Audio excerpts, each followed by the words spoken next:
This mountainous part of Sichuan province was once a pristine natural retreat for Li Yuanhong, a doctor and bushwalking enthusiast.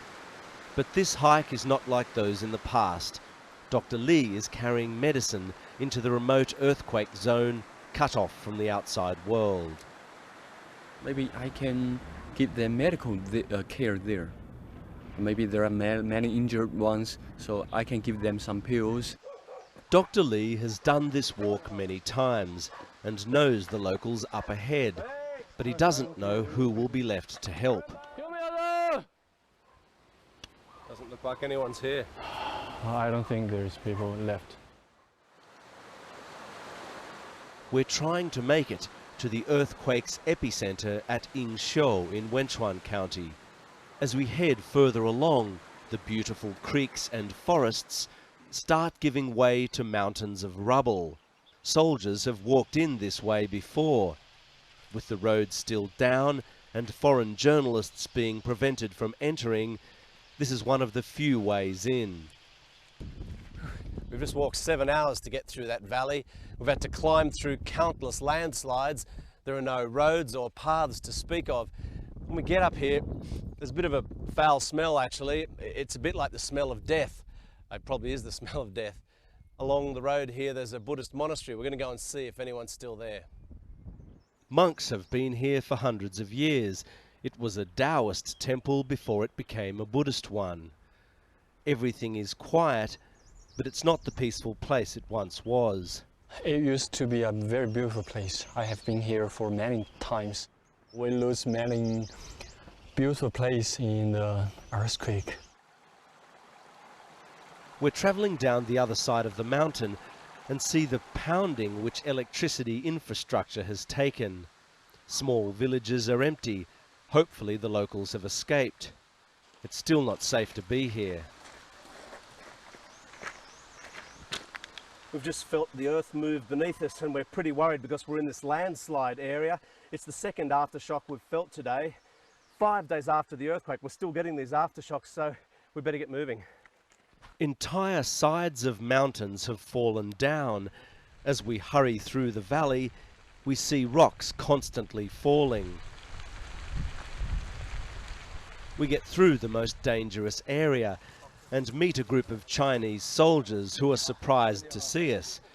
They insist on carrying our bags and walking in with us. We enter Yingxiu.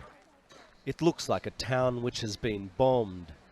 In just 2 minutes, this industrial centre was shaken to pieces by the most powerful earthquake to hit China since the 1970s. We've arrived here at the epicenter of the earthquake. This is a scene of utter devastation. It's a town no longer, really. There's virtually not a building left standing. Now, we've come across an officer here from the army who I think he wants us to leave, so he's taking us off to speak to people. But all I can say is look around. It's absolutely, the whole place has been destroyed. There are soldiers everywhere, and we managed to lose the officer who wants us out. When the earthquake hit a week ago, there were some 11,000 people here. Only 2,400 have been found. The few people who remain still look like they don't know what hit them. My grandfather, my aunt and my cousin were all buried. One was in the school, one was at home, and one was working over there. Dr. Li and I speak to people who are living under tarps. They say they're okay and that the government will look after them. It sometimes feels like they're putting on a brave face in front of a foreign camera crew. We see this man who has nothing, and as we're filming, yet another aftershock shakes the camera. Yingxiu is now effectively a place of martial law. There are hundreds of survivors and thousands of soldiers. Helicopters are landing and taking off all day. This is the only reliable way in and out. At the local middle school, soldiers are using chemicals to try and prevent the spread of disease from so many bodies. Some locals still wait outside the school. but the tools of rescue have been put down. Rescuers who first walked in and then dug through the rubble for days are exhausted. Families look by themselves for the bodies of their loved ones. If they can find them, the soldiers will come and carry them away. Not one building in this town can be preserved. The only future for Yingxiu is to bulldoze everything and start from scratch. Can you imagine the fear here at the epicenter when the earthquake struck? And then on the first night for the survivors, they're cut off from the outside world, they've got no electricity, they can hear cries for help from inside the rubble, and they have no means of rescuing those people. Dr. Lee finds a pregnant woman who survived the earthquake. He tells the woman and her mother that she can't stay here when she's so close to giving birth. He says she should get out with the military's help and come to his hospital in the regional capital. Some people are staying here because they don't know where else to go.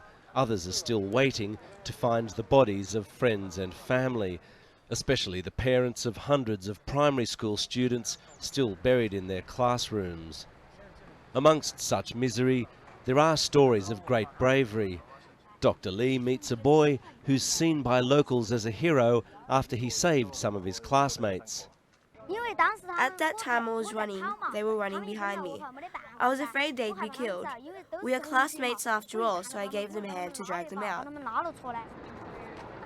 Dr. Lee goes to find medical emergency rooms to deliver his medicine. When he gets there, the military doctors are glad to see him.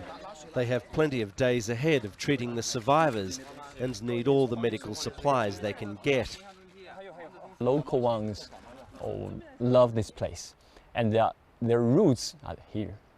So I think they won't leave this place, and the government should rebuild it, rebuild that town. But for many, this is now a town of bad memories. At night, we see people sobbing next to the river. They're burning the clothes of their dead family members. They're mostly children's clothes. Maybe they can leave now.